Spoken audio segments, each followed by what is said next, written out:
अस्सलाम वालेकुम स्टूडेंट्स, आज की वीडियो में हम कर रहे हैं पीसी कॉम्प्रिहेंसिव पेपर 2021 में जो फर्स्ट ईयर बॉटनी का जो पेपर था उसका सेक्शन सी में जो क्वेश्चन 3 होता है 2 नंबर के जो शॉर्ट सवाल होते हैं वो हम करेंगे। ठीक है, तो पहला सवाल गिवन था describe structure and function of mitochondria या प्लास्टिड या फिर एंडोप्लाज्मिक रेटिकुलम। तो माइटोकॉन्ड्रिया और प्लास्टिड जो है वो हम करवा चुके हैं। मेरे ख्याल से माइटोकॉन्ड्रिया मॉडल पेपर का पार्ट 2 था शायद, उसमें करवाया था। जो भी मैं यहाँ पे आपको बता रही होती हूँ रेफरेंस वगैरह उस सबकी लिंक जो है वो डिस्क्रिप्शन में डाल देती हूँ, तो वहाँ से देख लिया करें। ठीक है, उसके बाद जो है वो डीजे के पेपर में शायद ये डिस्कस हुआ था। इसके अलावा प्लास्टिड जो है वो डीजे साइंस कॉलेज का जो पेपर हमने करवा दिया है 2021 का ही प्रीलिम पेपर, उसमें भी प्लास्टिड के स्ट्रक्चर फंक्शन दोनों डिस्कस हो चुके हैं। यहाँ पे हम एंडोप्लाज्मिक रेटिकुलम की बात कर लेंगे। बाकी यहाँ पे और करके क्वेश्चन 1 में इन्होंने पूछा था डिस्क्राइब सेल थ्योरी, तो सेल थ्योरी की पोस्टुलेट्स पूछी हुई थी मॉडल पेपर के अंदर, तो वहाँ पे मैंने सिर्फ पोस्टुलेट लिखवाई थी, कोई एज सच कोई डिस्क्रिप्शन मतलब नहीं थी, सिर्फ उसमें कोई हेडिंग वगैरह नहीं थी। तो मैंने यहाँ पे आपको बता दिया किस तरह से आप हेडिंग बना सकते हैं, प्रपोज्ड बाय या इंट्रोडक्शन करके हेडिंग बना के बता दें किसने प्रपोज की थी, और दूसरा जो है वो उसके पोस्टुलेट लिखते हैं हेडिंग, दूसरी हेडिंग बना के पोस्टुलेट्स की। तो इस तरह से आपकी सेल थ्योरी की डिस्क्रिप्शन हो जाएगी। वहाँ पे सिर्फ पोस्टुलेट्स थे, तो मैंने यहाँ पे आपको हेडिंग बना के बता दिया किस तरह से करना था, इसमें कुछ मुश्किल नहीं था। ठीक है, तो ये डिस्कस कर लेते हैं एंडोप्लाज्मिक रेटिकुलम का स्ट्रक्चर और फंक्शन। ठीक है, तो आप बता दें कि एंडोप्लाज्मिक रेटिकुलम क्या थे। वो ट्यूब लाइक एक सिस्टम था जो कि किससे बना हुआ था, lipoprotein and lipids of protein थे। वो पूरी एक ट्यूब थी जो कि एक्सटेंड हो रही थी प्लाज्मा मेम्ब्रेन से पूरी न्यूक्लियर मेम्ब्रेन तक जाई थी, या फिर न्यूक्लियर मेम्ब्रेन से पूरी इस तरह एक्सटेंड होकर प्लाज्मा मेम्ब्रेन तक जाई थी। फोल्डेड थी, स्टैक्स बने हुए थे, मेम्ब्रेनस स्ट्रक्चर था। ठीक है, इसके अलावा ये बताना ज़रूरी था कि स्ट्रक्चरल बेसिस पे जो होते हैं वो एंडोप्लाज्मिक रेटिकुलम 2 तरह से हो जाते हैं, यानी जिस तरह से वो नज़र आ रहे होते हैं उनके स्ट्रक्चर में, या तो वो ग्रेनुलेटेड होते हैं या स्मूथ होते हैं, यानी उसके अंदर कोई दानेदार या कोई पॉपिंग से स्ट्रक्चर जो होते हैं वो नहीं नज़र आ रहे होते, वो बिल्कुल स्मूथ सी सर्फेसिस होती हैं उसकी, वो स्मूथ एंडोप्लाज्मिक रेटिकुलम होते हैं। क्यों नहीं होते, उसके ग्रेन्यूल्स जो थे एंडोप्लाज्मिक रेटिकुलम वो बेसिकली राइबोसोम्स थे, तो इनके पास राइबोसोम नहीं होते। इसी तरह से सेकंड आ जाता है ग्रेनुलेटेड या रफ एंडोप्लाज्मिक रेटिकुलम, जो कि हैविली कोटेड होते हैं राइबोसोम से, इसी वजह से उसके ऊपर जो होते हैं वो राउंडेड मासेस या फिर ग्रेन्यूल्स नज़र आते हैं, दाने नज़र आ रहे होते हैं जो कि राइबोसोम्स थे।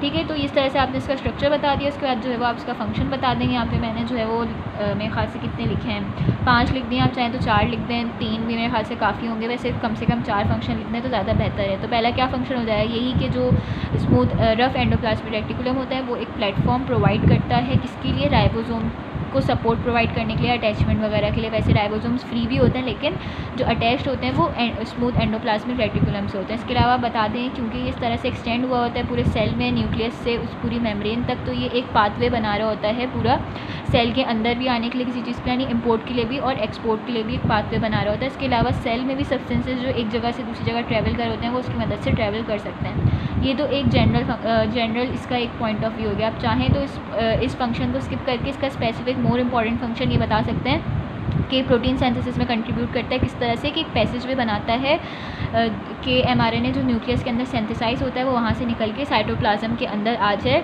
For the sake of synthesis of protein. तो ये वाली बात ज़्यादा स्पेसिफिक है, ये बता दे तो ठीक है, नहीं तो कोई मसला नहीं है। उसके बाद आप ये भी बता सकते हैं हेल्प करता है डिटॉक्सिफिकेशन में हार्मफुल ड्रग्स की। और इसके अलावा जो उसका स्मूथ एंडोप्लाज्मिक रेटिकुलम होता है उसका फंक्शन होता है कि वो लिपिड्स को सिंथेसाइज कर सकता है और स्टोर कर सकता है कैल्शियम आयंस वगैरह को। ठीक है, इस तरह से आप इसका फंक्शन बता देंगे।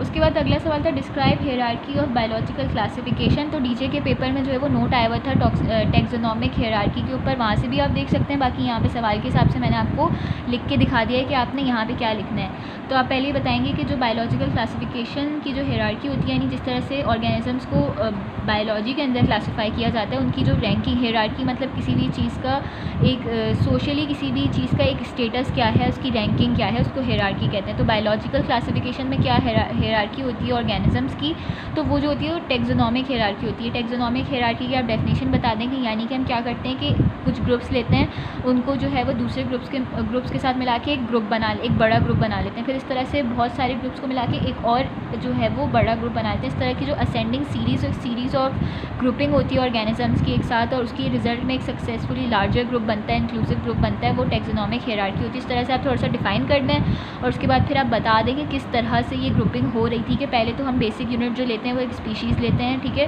फिर जो एक जैसी स्पीशीज़ होती है उनको ग्रुप कर देते हैं जेनरा के अंदर, जेनरा को families into orders into classes into phyla, और इवेंचुअली फाइलास जो होते हैं वो एक बड़े ग्रुप किंगडम के अंदर एक साथ आ जाते हैं। तो ये बता देंगे इस तरह की जो अरेंजमेंट होती है इसको ये कहलाती है हायरार्की ऑफ बायोलॉजिकल क्लासिफिकेशन, इस तरह से होती है। ये आपका एक नोट 2 नंबर का तैयार हो गया, ठीक है। उसके बाद था describe modified 5 kingdom system of classification by Margulis and Schwartz. तो ये वाला सवाल जो है वो डिस्कस हो चुका है डीजे के पेपर में, वहाँ से आप देख लीजिएगा। उसके बाद अगला है डिस्क्राइब जेनेटिक रिकॉम्बिनेशन इन बैक्टीरिया। तो जेनेटिक रिकॉम्बिनेशन वाला सवाल और उसके 3 मेथड्स ऑफ जेनेटिक रिकॉम्बिनेशन जो है वो बार बार रिपीट हुआ है, मॉडल पेपर में भी आए थे, पीसी के पेपर में भी आए थे, सिर्फ नाम लिखने के लिए। तो मैं जो है वो वहाँ पे मैंने तीनों के नाम भी लिखवाए थे, और एक जगह जो है वो किसी एक को डिफाइन करने के लिए बोला था, तो मैंने तीनों की डेफिनेशन आपको वहाँ लिखवा दी थी। वहाँ से आप देख सकते हैं, मेरे ख्याल से पीसी का पेपर था पार्ट 1 में, तीनों की डिस्क्रिप्शन और डेफिनेशन आपको वहाँ से मिल जाएगी। बाकी बुक में भी लिखी हुई है, वहाँ से भी देख सकते हैं, समझना है तो वीडियो देख लीजिएगा जाके, ठीक है। बाकी ये था कि जेनेटिक कॉम्बिनेशन की डेफिनेशन आप ये बता देंगे कि, क्योंकि बोला था कि डिफाइन करना है, डिस्क्राइब करना था, तो डेफिनेशन बताएंगे और मेथड के नाम के साथ उसको पूरा डिस्क्राइब करेंगे। ये सवाल कंप्लीट नहीं है, इसकी डिस्क्रिप्शन आपने लिखनी है सवाल के अंदर, ठीक है, 2 नंबर के लिहाज से। जेनेटिक रिकॉम्बिनेशन क्या आती है, बैक्टीरिया के अंदर स्ट्रिक्टली कोई सेक्सुअल रिप्रोडक्शन नहीं होती थी, तो उनके अंदर जो काइंड ऑफ सेक्सुअल रिप्रोडक्शन कह रहे हैं, लेकिन वो सेक्सुअल रिप्रोडक्शन नहीं होती। वो बेसिकली क्या होता है कि 2 जेनेटिक मटीरियल जो होते हैं उनकी रीयूनियन हो जाती है, जो कि 2 डिफरेंट सोर्सेज होते हैं, 2 यूनाइट हो जाते हैं, और उसके रिजल्ट में जो चीज़ बनती है, जो जिस तरह की रिप्रोडक्शन हो जाती है, वो जेनेटिक रिकॉम्बिनेशन कहलाती है, ठीक है। उसके 3 मेथड्स थे जो कि हम डिस्कस कर चुके हैं। उसके बाद क्वेश्चन नंबर 3 है describe the body of fungi, और उन्होंने ब्रैकेट में स्पेसिफाई कर दिया था कि टाइप्स ऑफ हाइफी वगैरह बतानी है। तो फंजाई की जो बॉडी थी उसको हम माइसीलियम कहते थे। किस तरह से होती थी, माइसीलियम के अंदर हाइफीज होती थी। हाइफीज क्या थी, जो उसकी बॉडी इस तरह से होती थी कि वो लॉन्ग होती, सिलेंडर लंबी होती थी, बाज़ अवत ब्रांचेस भी होती थी। तो ये ब्रांचेस या जो थ्रेड लाइक सारे फिलामेंट्स होते हैं, जो बॉडी का बेसिकली जो उसका स्ट्रक्चर होता है इस तरह से होता है, लॉन्ग सिलेंडर ब्रांच है, सारी प्रॉपर्टीज आपको लिखनी पड़ेगी। थ्रेड लाइक होते हैं जिनको हाइफी कहते हैं। जो हाइफीज थे ये जो थे वो 3 तरह से हो सकते थे, यानी इनकी जो बॉडी फॉर्म थी वो 3 फॉर्म में हो सकती थी। तो ये हाइफी की टाइप्स हम बता दें कि या तो वो सेप्टेड होते हैं, या वो एसेप्टेड होते हैं, या फिर सेप्टेड विद परफोरेशंस होती है। सेप्टेड का क्या मतलब था कि जैसे अगर इनकी ये बॉडी है, तो अगर इनकी बॉडी के अंदर इस तरह से कोई कंपार्टमेंट्स आ जाते या पार्टीशंस डेवलप हो जाती थी, तो ये सेप्टेड, इसको सेप्टेड कहते हैं, कंपार्टमेंट्स या पार्टीशंस को सेप्टेड कहते हैं। तो जब इनकी बॉडी में इस तरह की सेप्टेड्स डेवलप हो जाते थे, क्रॉस वॉल डेवलप हो जाते थे, इनकी बॉडी डिवाइड हो जाती थी डिफरेंट सेल्स के अंदर, जिसके अंदर अगर एक न्यूक्लियस होता था तो वो प्राइमरी हाइफी कहलाती थी, और अगर उसके अंदर किसी कंपार्टमेंट के अंदर 2 न्यूक्लियस आ जाते थे तो वो सेकेंडरी हाइफी कहलाती थी। इस तरह की जिसके पास भी, जिस फंजाई के पास भी होती थी, वो सेप्टेड माइसीलियम कहलाती थी उनकी बॉडी, ठीक है। इसी तरह से ए सेप्टेड में क्या होता था, सिंपली ब्रांच हो सकते थे, लेकिन इनके दरमियान कोई इस तरह की एज सच पार्टीशंस नहीं होती थी। तो इस वजह से इनकी बॉडी जो है वो डिवाइड नहीं हुई होती थी सेल्स के अंदर। इसमें क्या होता था कि एक सेल बन जाता था, जैसे डिवाइड हो गया तो ये डिफरेंट जो है वो सेल्स बन गए, जिसके अंदर या तो वो मोनोन्यूक्लिएटेड होते हैं या फिर मल्टी न्यूक्लिएटेड या जो बाई न्यूक्लिएटेड होते हैं वो भी हो सकते थे, ठीक है। इसके अलावा जो एसेप्टेड था उसका दूसरा नाम था कोइनोसाइटिक। इसके अलावा तीसरा ये होता था कि जो सेप्टेड होते थे, बाज़ औक़ात क्या होता था कि उनके सेप्टस जो होते हैं वो कंप्लीट पार्टीशन नहीं होती थी, उनके दरमियान जो थे छोटे छोटे गैप्स भी हो सकते थे, या जो सेप्टेड जिनकी माइसीलियम होती थी, बाज़ औक़ात उसके अंदर कुछ सुराख या फिर पोर्स अगर प्रेजेंट होते थे सेप्टेड फंजाई के अंदर, तो वो सेप्टेड विद परफोरेशंस कहलाते थे, सिंपल। उसके बाद अगला था कि describe autotrophic nutrition in bacteria. तो वो बैक्टीरिया जो कि खुद से सिंथेसाइज करते हैं organic compounds bye simple inorganic substances, वो ऑटोट्रॉपिक बैक्टीरिया थे। वो भी या तो फोटोसिंथेटिक थे या कीमोसिंथेटिक थे।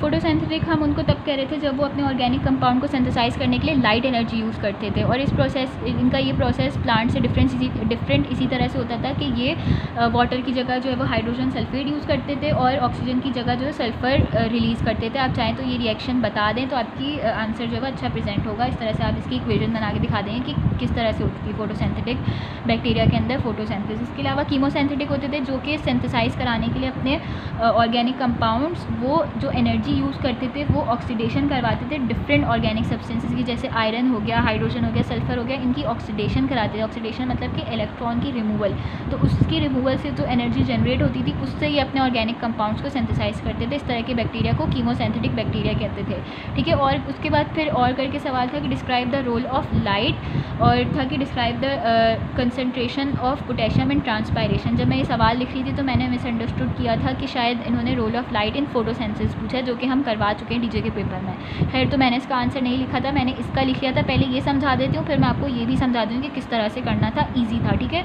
तो कंसंट्रेशन ऑफ पोटेशियम की बात करते हैं ट्रांसपायरेशन में। तो पहले आप इस तरह से एक हेडिंग बनाएंगे और बताएंगे कि क्या करता है ट्रांसपायरेशन में, ओपनिंग और क्लोजिंग ऑफ स्टोमेटा कराता है, किस तरह से कि जो गार्ड सेल होते हैं स्टोमेटा के उसकी टर्जिडिटी को रेगुलेट करता है। क्या फ़र्क आता है इसकी कंसंट्रेशन का पोटेशियम आयन की, कि अगर जब पोटेशियम आयन की कंसंट्रेशन ज़्यादा होती है गार्ड सेल में, कब होती है, ड्यूरिंग डे टाइम, दिन के वक्त क्या होता है कि गार्ड सेल्स एक्टिवली ट्रांसपोर्ट करते हैं, यानी एनर्जी लगा के पोटेशियम को नेबरिंग सेल्स से या एपिडर्मल सेल्स से जो है वो पोटेशियम आयन को गार्ड सेल अपने अंदर लेकर आते हैं, उसको जमा करते हैं। इनके जमा होने की वजह से क्या होता है, गार्ड सेल के अंदर जो सॉल्यूट की कंसंट्रेशन है, पोटेशियम आयन का एक सॉल्यूट है, तो उसकी सॉल्यूट की कंसंट्रेशन जो है वो बढ़ना शुरू हो जाएगी। जब वो बढ़ेगी तो उसके रिजल्ट में गार्ड सेल के अंदर सॉल्यूट ज़्यादा हो जाएंगे, वाटर कम हो जाएगा। वाटर कम होगा तो एक तरह से उसका नेचुरली एक ग्रेडियंट बन जाएगा कि वाटर की एंडोस्मोसिस होगी, यानी बाहर से वो अंदर की तरफ मूव करेगा। यानी इस तरह की सिचुएशन बनाते हैं कि वाटर गार्ड सेल के अंदर मूव हो। जब वो अंदर आएगा तो गार्ड सेल स्वेल हो जाएंगे, टर्जिड हो जाएंगे और स्टोमेटा जो है वो ओपन हो जाएगा। इसी के अपोजिट आप बता देंगे जब कंसंट्रेशन पोटेशियम आयन की कम हो जाती है गार्ड सेल में, कब होती है, रात के वक्त। जब क्या होता है कि जो पोटेशियम एक्यूमुलेट हुआ होता है वो उसको जो है वो सेल से निकाल देता है गार्ड सेल, ठीक है। जब पोटेशियम चला जाएगा तो सॉल्यूट की कंसंट्रेशन कम हो जाएगी, तो गार्ड सेल के अंदर अब वाटर की कंसंट्रेशन जो है वो बढ़ना शुरू हो जाएगी। वाटर जब ज़्यादा होगा तो फिर वो अब उसका ग्रेडियंट इस तरह से बन जाएगा कि वो गार्ड सेल से निकल के बाहर की तरफ मूव करेगा। जब वो वहाँ से निकल के बाहर की तरफ जाएगा तो गार्ड सेल की टर्जिडिटी लूज़ होगी, वो फ्लैसिड हो जाएंगे, चिपक जाएंगे, मतलब कमज़ोर हो जाएंगे, सुकड़ जाएंगे, और उसकी वजह से स्टोमेटा जो है वो बंद हो जाएगा। इस तरह से स्टोमेटा की ओपनिंग और क्लोजिंग पोटेशियम आयन की कंसंट्रेशन रेगुलेट करी थी। तो इस तरह से आपने कंसंट्रेशन ऑफ पोटेशियम आयन बता दिया। अब अगर इसी को हम रोल ऑफ लाइट से रिप्लेस कर दें, क्योंकि हमने ये पढ़ा था कि जो ओपनिंग और क्लोजिंग ऑफ स्टोमेटा होती है उसको दो फैक्टर्स रेगुलेट करते हैं, एक लाइट और दूसरा कंसंट्रेशन ऑफ पोटेशियम आयन। तो हम इसी को थोड़ा सा जो है वो दूसरे सवाल के हिसाब से बना लेंगे। किस तरह से कि यहाँ पे हेडिंग चेंज हो जाएगी, रोल ऑफ लाइट लिख दीजिएगा, और ये सारा मैटर जो है वो सिर्फ पोटेशियम आयन के वर्ड को रिप्लेस कर देंगे लाइट से, और ये सारा आप लिख सकते हैं क्योंकि सेम चीज़ हो रही होती है। During presence of light turgidity of guard cell ही रेगुलेट हो रही थी, तो ये सारी चीज़ सेम आ जाएगी पहले पैराग्राफ के अंदर। दूसरे में आप फिर क्या करिए कि यहाँ पे हेडिंग्स चेंज हो जाएंगी, मैटर चेंज हो जाएगा। क्या हेडिंग्स आ जाएंगी, पहली हेडिंग आ जाएगी इंक्रीज फोटोसिंथेसिस या फिर इंक्रीज शुगर, ठीक है। तो पहली हेडिंग में आप क्या बता देंगे कि क्या होता है, दिन के वक्त जो होती है फोटोसेंसिस ज़्यादा होती है, during the presence of light photosynthesis होती है, तो शुगर सेंसिसाइज होती है। जब शुगर बन रहा है तो शुगर भी एक सॉल्यूट है, सेम मैकेनिज्म है। ये भी क्या करते हैं, फोटोसेंसिस बढ़ा के दिन के टाइम, या फोटोसेंसिस वैसे ही ज़्यादा हो रही होती है तो उसकी रिजल्ट में जो शुगर बनता है वो गार्ड सेल के अंदर भी क्लोरोफिल होता है, उसके अंदर भी फोटोसेंसिस होती है, तो शुगर एक्यूमुलेट होता है, जिसकी वजह से वही सेम चीज़ के गार्ड सेल की के अंदर सॉल्यूट जो है वो बढ़ना शुरू हो जाता है। जब वो सॉल्यूट बढ़ता है तो वाटर की कंसंट्रेशन कम होती है, फिर वाटर नेचुरली जो होता है एंडोस्मोसिस से अंदर आता है, गार्ड सेल टर्जिड हो जाते हैं और जो स्टोमेटल पोर्स थे वो ओपन हो जाते हैं in the presence of light. इस तरह से भी हो रहा था, ठीक है। ये वाली सारी चीज़ आप बता देंगे। अगर आपको मैटर लिखने में मसला हो रहा है, ये हो रहा है कि लिख के दिखा दें, तो आप पेज नंबर 341 से आराम से अपनी बुक से देख सकते हैं, वही सारी बातें उसमें आसान लिखी हुई, मुश्किल नहीं है, बाकी मैं आपको एक्सप्लेन कर रही हूँ, ठीक है। दूसरी हेडिंग आप क्या बना लेंगे, या तो आप लिख देंगे इंक्रीज्ड रिस्पायरेशन या फिर डिक्रीज कंसंट्रेशन ऑफ शुगर। तो रात के टाइम क्या होता है, लाइट नहीं होती, फोटोसेंसिस नहीं हो रही थी, लेकिन आपने पढ़ा है रिस्पायरेशन तो कंटिन्यूस होती है, वो होती रहती है। तो रिस्पायरेशन जब होती रहेगी तो वो क्या होगा कि वो शुगर को यूटिलाइज़ करता रहेगा, या तो शुगर यूटिलाइज़ होते रहेंगे गार्ड सेल के अंदर, या फिर वो वहाँ से निकल के बराबर वाले नेबरिंग सेल में बास अगर ट्रांसपोर्ट हो जाते हैं। इसकी वजह से भी सॉल्यूट की कंसंट्रेशन गार्ड सेल के अंदर रात के वक्त कम हो जाती है, ठीक है। तो पोटेशियम को भी एक्यूमुलेट करके सॉल्यूट की कंसंट्रेशन को बढ़ा रहा होता है स्टोमेटा को ओपन करने के लिए, और शुगर के साथ भी वो सेम यही कहानी हो रही होती है, तो उसके अंदर भी सेम यही चीज़ थी, ठीक है। तो उसकी जब सॉल्यूट कंसंट्रेशन कम हो जाती है, वाटर कंसंट्रेशन बढ़ जाती है रात के टाइम, क्योंकि शुगर यूटिलाइज़ हो जाते हैं या शुगर ट्रांसपोर्ट हो जाते हैं, तो क्या होता है कि वहाँ से वाटर जो होता है बाहर निकल जाता है, फिर वही गार्ड सेल फ्लैसिड हो जाता है और स्टोमेटल पोर्स जो होते हैं वो क्लोज हो जाते हैं। सेम मैकेनिज्म था। उसके बाद अगला सवाल है describe salient features of cyanobacteria. Model paper के पार्ट 2 में जो है वो मैं आपको लिखवा चुकी हूँ। 8 पॉइंट थे, कंप्रेस करा के मैंने 6 पॉइंट्स में आपको सेलिएंट फीचर्स नॉनस्टॉप किया साइनोबैक्टीरिया के लिखवा दिए। तो उसके बाद था डिस्क्राइब रिस्पायरेशन इन बैक्टीरिया। तो बैक्टीरिया के अंदर रिस्पायरेशन यानी जो होती है वो बेसिकली क्या होती है कि उसकी जो नीड ऑफ ऑक्सीजन है उसके हिसाब से हम बैक्टीरिया को रिस्पायरेटरी बेसिस पे भी हम उसको जो होते हैं दो उसमें कर लेते हैं। रिस्पायरेटरी बेसिस यानी कि वो अपनी रिस्पायरेशन के लिए ऑक्सीजन कौन यूज़ करेगा और कौन नहीं यूज़ करेगा, इस बेसिस पे हम दो तरह के बैक्टीरियाज को पढ़ रहे होते हैं, ठीक है। तो एक होते हैं एरोबिक जो ऑक्सीजन जिनको चाहिए होता है, और दूसरे होते हैं एनारोब्स जिनको ऑक्सीजन नहीं चाहिए होता है। इसमें भी वो होते हैं जिनको कम्प्लीटली ऑक्सीजन पर डिपेंडेंट होते हैं, यानी अगर ऑक्सीजन नहीं होगा तो सर्वाइव नहीं कर सकते, और दूसरे होते हैं फैकल्टेटिव कि जिनको ऑक्सीजन चाहिए तो होता है रिस्पायरेशन के लिए, लेकिन अगर नहीं होगा तो वो सर्वाइव कर लेंगे। इसी तरह से एनारोब्स होते हैं जो कि कम्प्लीटली कंप्लीट ऑब्लिगेट एनारोब्स होते हैं जिनको बिल्कुल भी ऑक्सीजन नहीं चाहिए होता रिस्पायरेशन के लिए। अगर कहीं ऑक्सीजन होगा तो वहाँ पे सर्वाइव भी नहीं कर पाएंगे, वो वहाँ से मर जाएंगे, नहीं वहाँ पे नहीं रह पाएंगे, ठीक है। इसके अलावा फैकल्टेटिव एनारोब्स होते हैं जिनको ऑक्सीजन जो होती है वो चाहिए तो नहीं होती रिस्पायरेशन के, लेकिन अगर कहीं होगी तो वहाँ पे मरेंगे नहीं, दे वोंट डाई आउट, ठीक है। तो ये फ़र्क होता है फैकल्टेटिव एरोब्स और फैकल्टेटिव एनारोब्स में कि इनको ऑक्सीजन चाहिए होती है रिस्पायरेशन के लिए, लेकिन इनको ऑक्सीजन नहीं चाहिए होती रिस्पायरेशन के लिए, ठीक है। यहाँ बाकी सवाल हम नेक्स्ट पार्ट में करते हैं।